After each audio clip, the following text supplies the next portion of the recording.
All right, sounds good. Do you hear me? Yep, I got you loud and clear.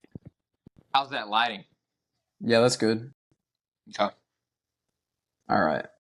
It's kind of grainy, but it'll do. So, first off, what is your name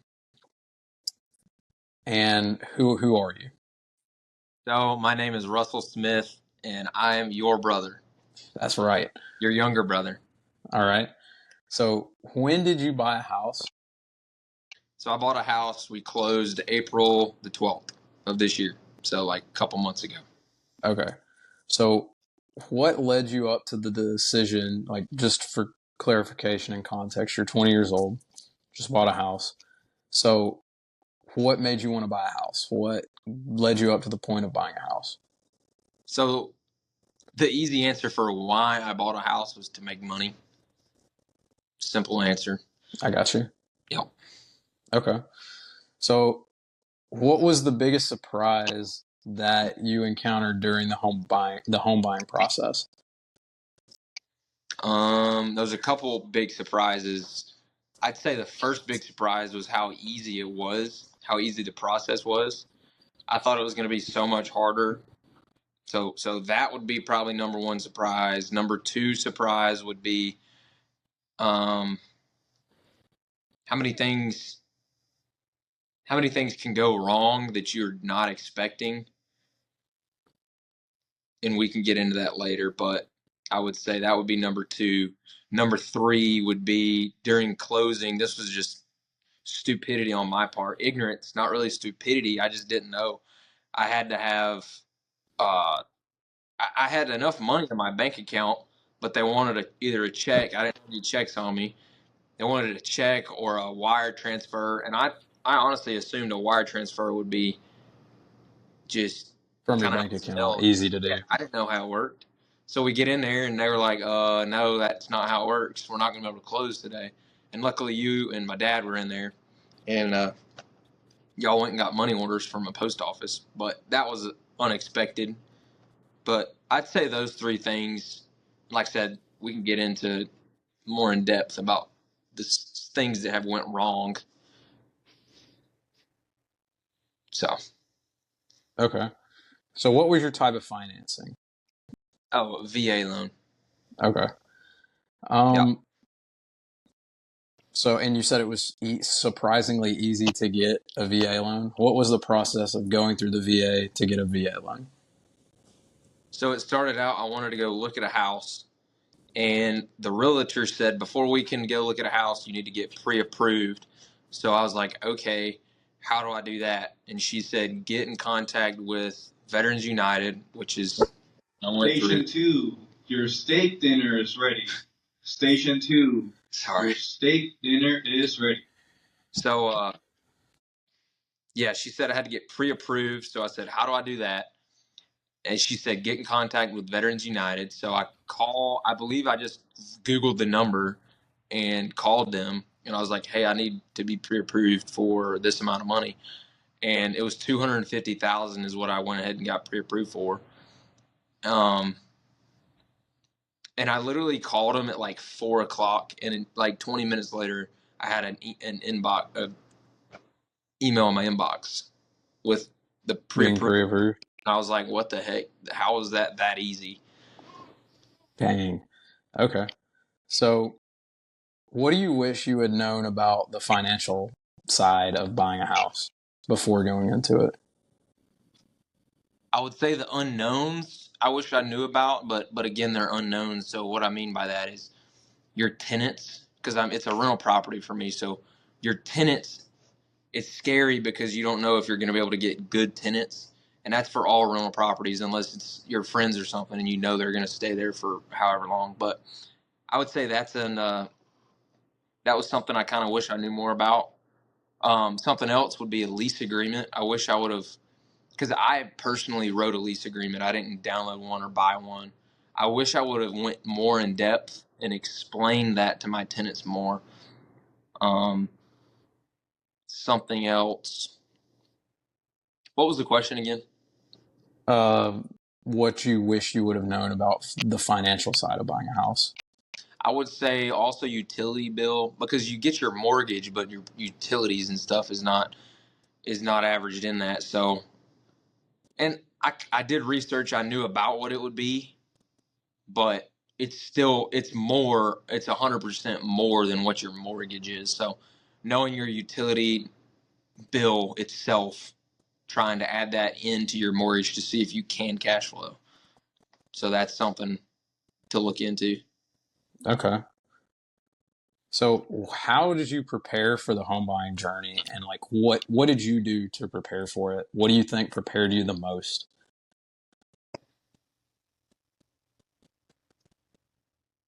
Nothing prepared me. Nothing prepared me. The only the only preparedness that I had was just doing it. Like there's gonna be no YouTube video. There's gonna be no person, no nothing that's gonna tell you and give you 100% confidence that you're gonna be okay during this, which you will be. However, no one is gonna be able to just make your anxiety and fear of losing money and screwing up go away. The only way to actually figure it out is to literally jump in and do it. You got to do research before you buy. I understand that, but you're never going to learn unless you just do it. Right. Like, I've failed so much during this already, and I look at it as a learning experience. Yeah, it sucks. There's a lot of stuff that could have been mitigated, but it's part of it. I've learned, and I'm going to grow from here, and I understand for the next one what to look for. That's right. And I have the same experience with like knowing what, I mean, just life in general. Like you don't know what you're getting into when you get into something new. Just like home buying, just with starting a new job or doing anything new, you have no idea what you're going to go through. Like you can watch YouTube videos on it, but it's not going to, that's that person's, that's a highlight of their experience. You're not getting the full, you know, full color picture of everything that's going on. 100%. But what did your home buying journey look like?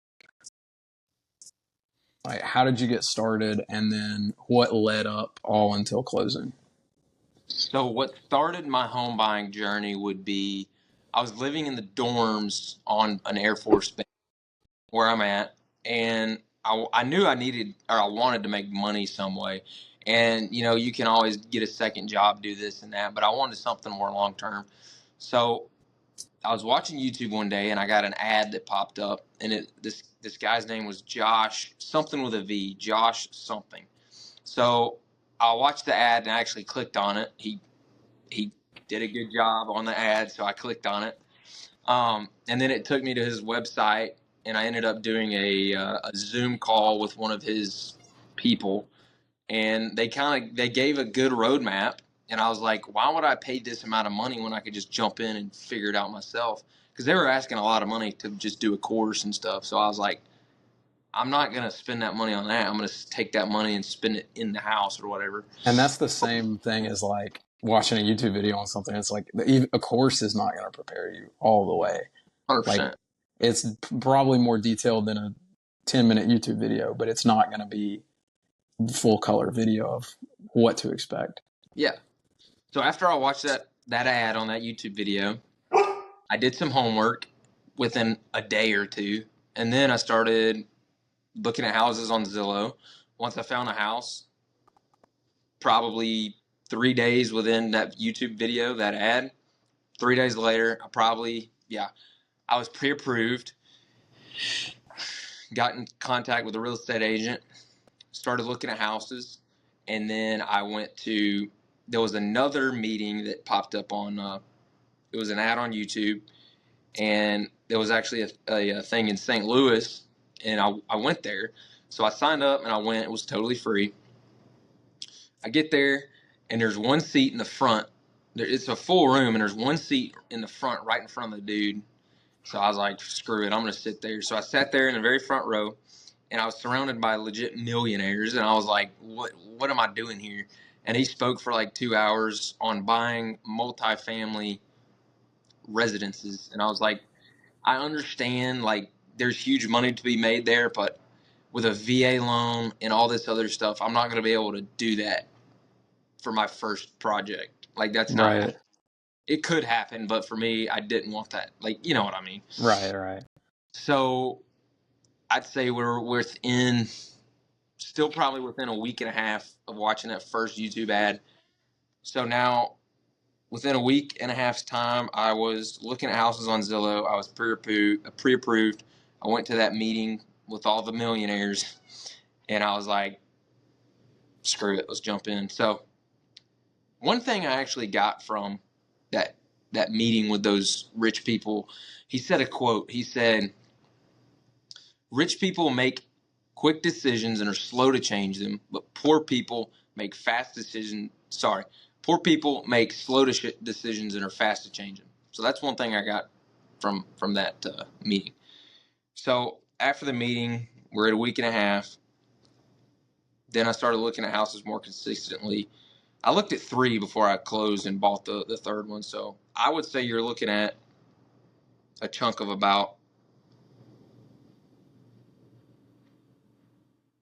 a month probably before I submitted uh, to like try to buy the house. Your offer.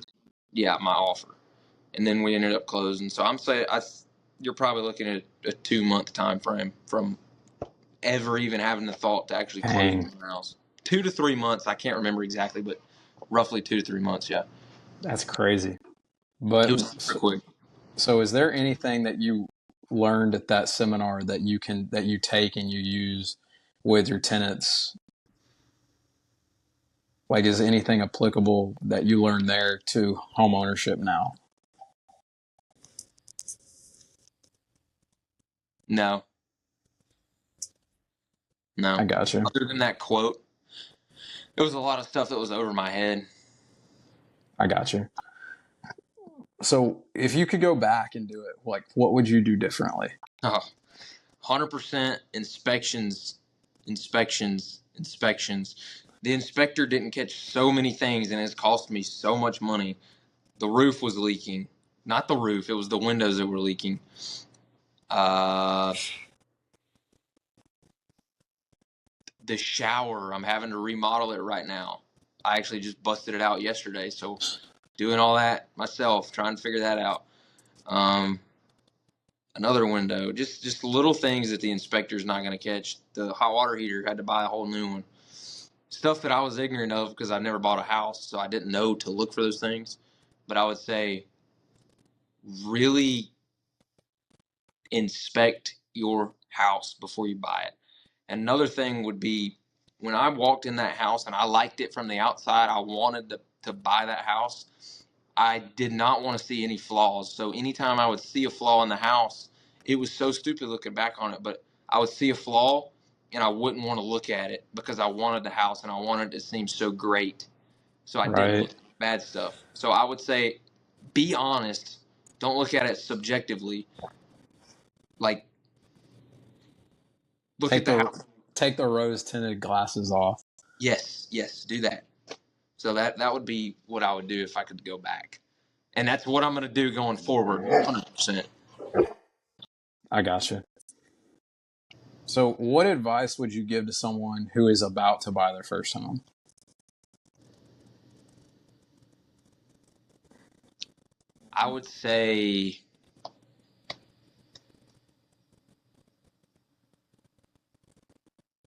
I would say look at a lot of houses. I don't think just because you like the first one and the first one can cash flow doesn't mean you have to buy it. You can look at as many houses as you want. It's not like, don't view it as, oh, I got to only look at like 3 or 4 because I don't want to make my real estate agent, mad or whatever. That was a thought that I had. I was like, can I just literally go to all these houses and look at them? Like looking back on it now, yeah, it's for nobody cares more about your future than yourself. Right. So you do what you got to do. I would say Yeah. look at a lot of houses and get people's perspective, not just yours. Like take pictures, send those pictures to people, see what they think. And if the house is right to you, if you like it and you look at it subjectively and you like it, buy it. If you know it can cash flow with the amount of rooms, buy it. Don't All right. hesitate. Well, I wouldn't say hesitate. No, don't hesitate. If it's right and you know it's right, you feel it in your heart, buy it. I got you. What oh, I lost it. Dang it. Okay. I'll move on to the next one. Yeah, so who was the most helpful person to you in your journey in buying a house? My dad. That's it. My dad. All He helped right. me. Your filet mignon, lobster, and hostess snacks is ready. Station 1. Filet mignon, lobster, and Filet mignon and lobster. What the heck? It's not. It's literally macaroni and cheese and chicken fingers. That's funny. Is that on an intercom or is that someone in the next room? Yeah, it's on the PA. Yeah. That's funny, dude. Dang. But yeah, my dad. My dad. He.